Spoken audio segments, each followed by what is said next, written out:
In case you don't have the lock profile option available on your Facebook account, then in this video, I'll walk you through steps on how you can easily lock your Facebook profile. So be sure to follow the video to the very end and don't forget to subscribe. Turn on the notification bell for more updates. So step 1 is to click on the 3-dash menu at the top right corner, then scroll down to settings and privacy. Then you select settings.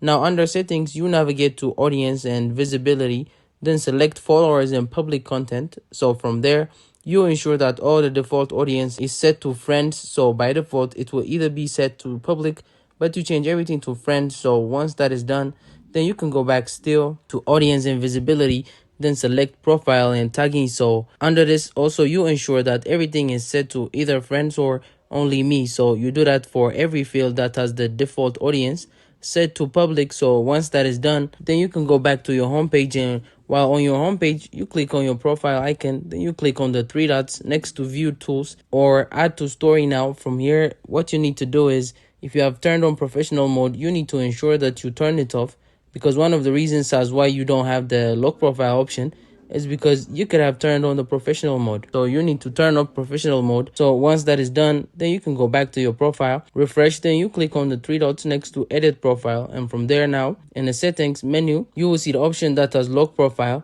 You click on it. So once you've clicked on it, then you will see the lock your profile option, then you tap on it, and in that way you'll be able to lock your profile. And also don't forget to subscribe for more updates, because I'll keep updating you on more tutorials.